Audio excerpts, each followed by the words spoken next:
ఒకప్పుడు మనల్ని snake charmers అని హేళన చేసిన అదే అమెరికా ఈరోజు తన 7 టన్నుల సిల్లీ ఆరిగెన్స్ని మోయలేక భారత్ కాళ్ళ దగ్గర పడి బెగ్గింగ్ చేసింది.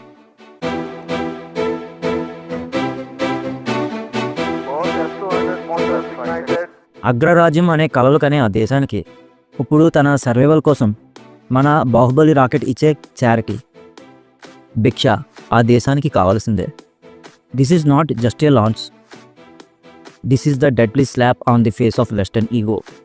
ఈ మిషన్ యొక్క బరువు అక్షరాల 6,800 కిలోలు. అగ్రరాజ్యం అని చెప్పుకునే వాళ్ళ రాకెట్లు ఈ బరువును చూసి ప్యాంటులు తడిపించుకున్నాయి.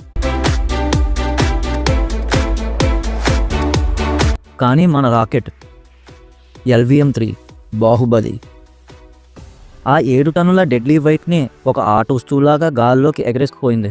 మన S-200 బూస్టర్స్ రగిల్చే ఆ అగ్ని ముందు అమెరికా టెక్నాలజీ ఒక జీరో. वाले S-200 बूस्टर्स प्रज्वलित हैं.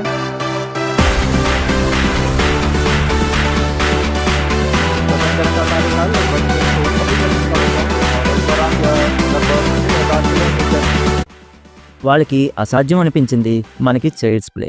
ప్రపంచమంతా స్పేస్ ఎక్స్ అని భజన చేస్తుంది. ఎలన్ మాస్క్ గొప్ప జీనియస్ అని బిల్డప్ ఇస్తుంది. ఇప్పుడు మరి ఆ ఎలన్ మాస్క్ జీనియస్ ఎక్కడ దాకున్నాడు? తన సొంత దేశం శాటిలైట్ని పట్టించుకొని ఆ ఫేక్ సుపీరియారిటీ ఇప్పుడు బయటపడింది.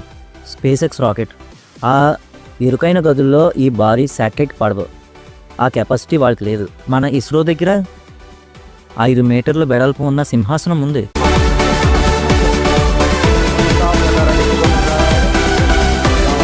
అమెరికన్ గవర్నమెంట్కి మనతో పని లేకపోవచ్చు, కానీ అక్కడున్న గ్రీడీ బిలియనీర్స్కి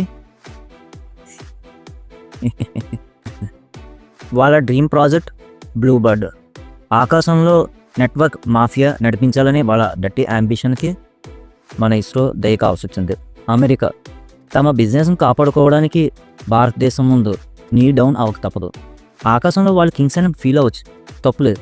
కానీ ఆ ఆకాశానికి దారి చూపే గాడ్స్ మాత్రం మనమే, భారతదేశం. నిన్నటి వరకు మనల్ని తక్కువ చేసి చూశారు.